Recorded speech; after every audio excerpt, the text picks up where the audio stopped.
Alors, moi, je n'ai pas encore fait de sevrage tabac parce que je débute depuis janvier. Donc, j'attends le premier patient avec impatience, justement.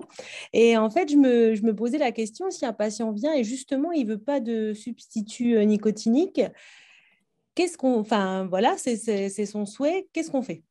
Donc, merci pour cette question. Alors, c'est vrai que quand on a un patient qui arrive et qui ne veut pas du tout de substitut nicotinique, ben, ça a été décrit, hein, ça s'appelle la nicotinophobie.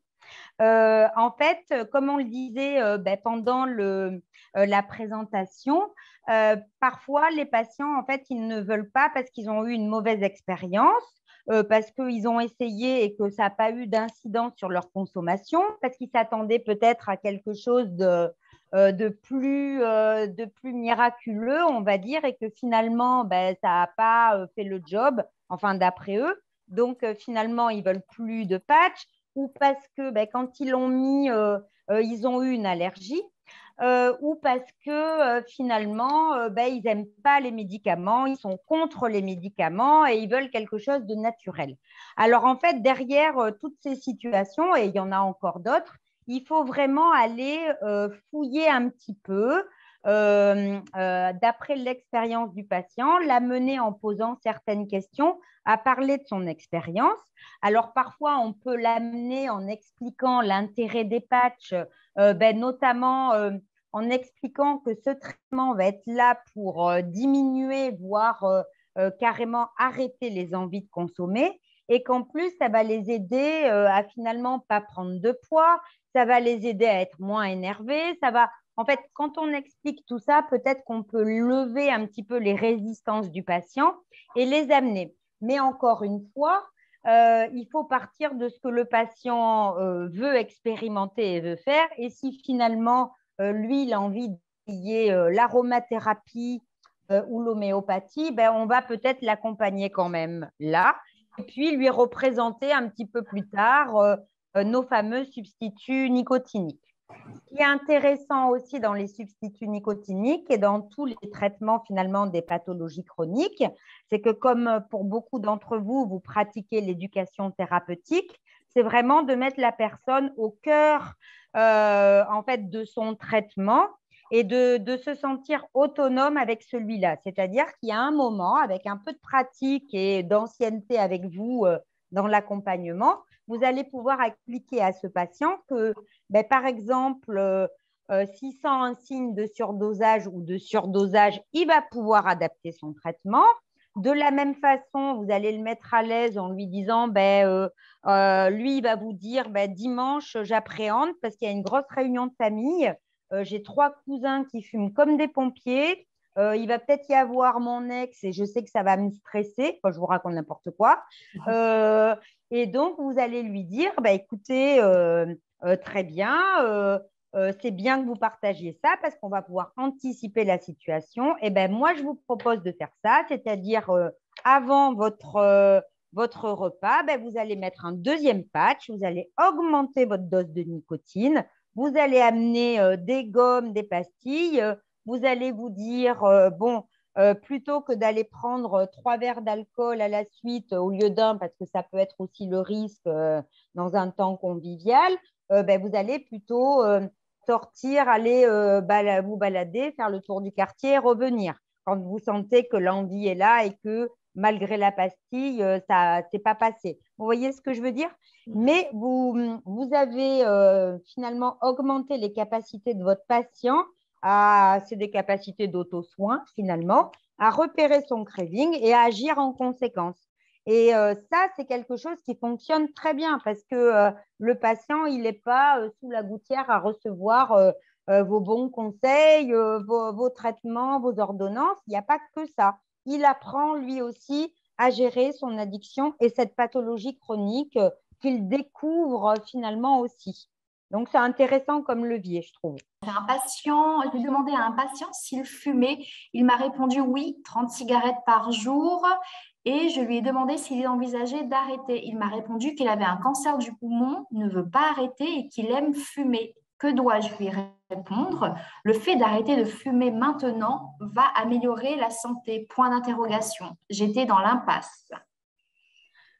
Alors, c'est vrai que c'est une situation qu'on peut rencontrer assez souvent. Et là, on est typiquement dans la situation d'un patient qui a en fait une pathologie qui est vraisemblablement une pathologie induite, provoquée, aggravée par la consommation de tabac. Donc déjà, le patient, il vit avec ça, c'est-à-dire que déjà, il porte cette culpabilité finalement d'avoir fumé, même s'il avait entendu dire que ceci, que cela. Maintenant, il est devant le fait accompli de sa pathologie et chez lui, ça déclenche tellement de sentiments et d'émotions négatives telles que la culpabilité, la colère. Finalement, il baisse les bras. Il a aussi de l'angoisse, de l'anxiété quant à son avenir. Il doit supporter les chimios, la radiothérapie, peut-être la douleur.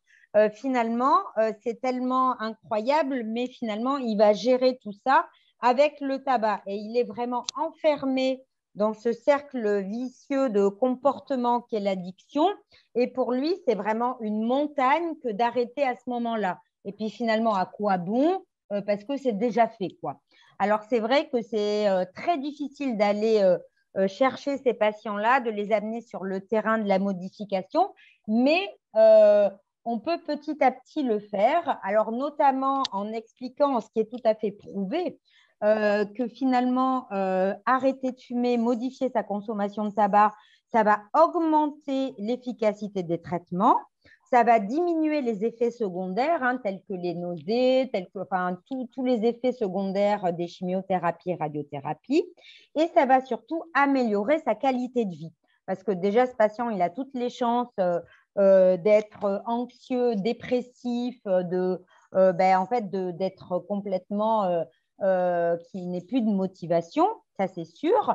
Donc finalement, il va falloir aller travailler tout ça. Et puis, ce patient, finalement, on se rend compte que quand même, il est toujours dans la démarche du soin, puisqu'il va toutes les semaines pour sa cure de chimio, il va toutes les semaines en radiothérapie, il continue, enfin voilà. Donc, il est quand même dans l'espoir de ce traitement. Donc, on va petit à petit l'accompagner. Dans ces cas-là, il ne faut pas hésiter à partager un petit peu tout cela avec des personnes aussi spécialisées dans la relation d'aide, la psychologue du service, le médecin traitant. Il faut vraiment qu'il y ait cette présence-là parce que ce sont vraiment des cas particuliers. Mais de plus en plus, on développe l'accompagnement au sevrage tabac en oncologie, alors qu'avant, on avait tendance finalement à laisser un peu couler en disant, même les professionnels le disaient, il a d'autres chats à fouetter, il a d'autres choses, c'est son seul plaisir, c'est son dernier plaisir. Mais finalement, il faut travailler la qualité de vie et le tabac, ça enferme, ça déprime et le sentiment d'efficacité est là quand on modifie. Il faut capter ça. Voilà. Très bien. Merci Marjorie. J'en profite juste, on a beaucoup de questions, mais pour faire une petite parenthèse, on propose aussi des ateliers de partage de cas concrets. Donc, si ça vous intéresse, la prochaine, elle sera le 30 juin, justement, pour aborder ce type de questions. N'hésitez pas à revenir vers nous pour vous inscrire. Deuxième question, est-ce que les pastilles, je vais essayer de poser la deuxième question de la même personne, ensuite je passerai sur une personne différente. Est-ce que les pastilles ou gommes nicotiniques peuvent être addictives? Oui. Il y a un patient qui ne peut pas arrêter ses pastilles et ne veut pas de patch. Ah oui, alors c'est vrai qu'on a de plus en plus en consultation des patients qui arrivent avec finalement une addiction aux pastilles ou aux gommes et qui depuis 2 ou 3 ans ne fument plus, mais ils se boulottent des gommes à longueur de journée. Donc en fait, ces patients-là, on va leur expliquer ce que je vous disais pendant ce temps de présentation, c'est-à-dire que toutes ces formes-là de délivrance de nicotine rapide, eh bien, ça va accrocher. Ça va accrocher tout comme la cigarette, beaucoup moins bien sûr, mais ça va accrocher, ça va faire un pic. Donc, en fait, la personne elle va avoir tendance finalement à avoir cet effet renforçant positif au moment où elle consomme sa gomme. Alors, c'est très difficile si la personne, elle ne veut pas passer par les patchs. Parce que typiquement, pour arrêter de consommer des gommes ou des pastilles, si on en consomme depuis longtemps et beaucoup, parce qu'il faut aussi préciser, je ne l'ai pas dit pendant la présentation, mais quand on rajoute des pastilles ou des gommes ou l'inhaleur ou le spray, ce n'est pas toute la journée en open bar. C'est-à-dire que le maximum, déjà, ça sera 30 pastilles, mais 30, c'est énorme. Je n'ai jamais vu un patient déjà qui prenait 30 pastilles. Et quand bien même il en prenne que 10 en plus du patch, comme il est censé les prendre sur du craving, ça veut dire qu'on a 10 épisodes dans la journée qui sont compliqués. Ça veut dire qu'on n'est pas bon sur le dosage des patchs. Il faudra simplement monter le dosage des patchs pour finalement se rendre compte que la personne va prendre moins de pastilles. Mais après, quand ça fait 3 ans qu'on consomme des pastilles, souvent, il y a des rituels, des habitudes qui se sont mis en place. Les personnes ont tellement peur d'avoir envie de fumer qu'à la fin du repas, elles vont prendre 1 ou 2 pastilles. Elles vont partir avec une boîte de pastilles à une soirée. Voilà, on le comprend. Mais il faut qu'il y ait un patch derrière tout ça pour qu'il n'y ait pas l'effet renforçant. Ça, c'est important. Après, avant, il y avait des nico-relais. C'était des pastilles avec le même goût, la même forme, la même marque, sans nicotine, mais je pense qu'elles n'existent plus et que peut-être elles sont plus remboursées. Alors ça encore, le remboursement, pour la plupart des patients, c'est important que ce soit à rembourser. Pour d'autres, ils sont prêts pour avoir une marque, pour avoir un goût, à payer une boîte de pastilles. Ça, après, on le respecte. Voilà. Donc, infirmière en psychiatrie, donc c'est Mélanie, je rencontre régulièrement des patients qui ont des vapoteuses avec de la nicotine et qui souhaitent avoir des patchs également. Comment associer les deux? Comment avoir le bon dosage? Ok. Alors, déjà, par rapport à ça, c'est donc tout à fait possible. On est dans l'arrêt total. Déjà, il faut vraiment savoir s'ils n'ont pas de cigarettes à côté de la consommation de vape. De vapoteuse avec nicotine. Et ce qui est bien, c'est de partir un petit peu sur un dosage moyen de patch et surtout se renseigner sur le dosage du liquide de leur vapoteuse.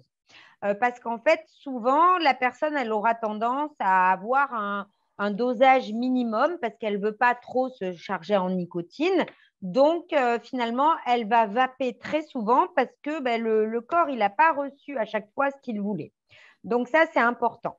Donc, il faut un patch. On va mettre un patch moyen et après, on va voir en termes de quantité de liquide et en termes de dosage, combien il reste. Mais ça nécessite que la personne, elle fasse une traçabilité de tout ça, si on veut travailler avec lui. Souvent, dans le cadre de certaines pathologies psychiatriques, il y a aussi des troubles de la mémoire associés. Donc, c'est pas mal d'avoir un petit carnet, finalement, qui va servir d'outil relationnel, transitionnel, je ne sais pas comment on peut dire, pour travailler tout ça avec lui. Donc, patch et vapote, donc on va monitorer tout ça. Et ce que je voulais dire aussi qui est important, c'est qu'il faut que la personne commence à vapoter en toute conscience de le faire pour éviter d'avoir en fait la vape toute la journée à la bouche. Et on le voit très souvent, vraiment des personnes qui vapent tout le temps, qui ne pensent même pas à ce qu'ils font. Donc, tout comme dans la cigarette, parfois on conseille de fumer en toute conscience de le faire, c'est-à-dire de ne pas faire quelque chose de renforçant à côté, eh bien là, c'est pareil, il faut vapoter en toute conscience. Comme ça, on diminuera déjà l'usage de la vapoteuse. Et l'idée après, c'est de petit à petit augmenter le dosage des patchs pour diminuer le dosage de la vape, voire après l'abandonner ou passer à un liquide. Il faut que ce soit transitionnel, sans nicotine. Okay. Merci Marjorie, encore une fois, n'hésitez pas justement sur ce genre de situation que vous rencontrez, voilà, à vous inscrire à l'atelier de partage de cas concrets. où nous prenons justement plus de temps justement pour évoquer vos cas en tout petit groupe. Donc, il y a 3 participants et on peut justement aller un peu plus loin dans les choses. Donc, je passe à une autre question. Donc, si on voit un patient qui fume et qui veut arrêter tout de suite après avoir eu une discussion sur le tabac, mais que ça bloque niveau financier, est-ce qu'il peut appeler le 3989 pour avoir une ordonnance? Alors, c'est-à-dire que l'ordonnance, elle peut être délivrée par le médecin traitant, comme on l'a vu par le kiné, par le dentiste, en fait, voilà. Mais le 3989 ne va pas délivrer d'ordonnance, mais va par contre proposer un accompagnement gratuit avec un coaching téléphonique, c'est-à-dire que vous avez un coach, et c'est toujours le même, qui vous suit du début jusqu'à la fin de l'accompagnement et qui vous donne des rendez-vous réguliers, 1 fois par semaine, 2 fois par semaine, pour avoir un échange. Et ça, c'est gratuit. Après, voilà, normalement, il y a toujours possibilité avec son médecin traitant d'avoir une ordonnance. Voilà, je ne sais pas si je réponds bien à la question. Ou si vous voulez prendre le micro, vous pouvez rajouter des éléments, mais voilà, normalement, il n'y a pas de problème, hein. Oui, si vous voulez prendre la parole.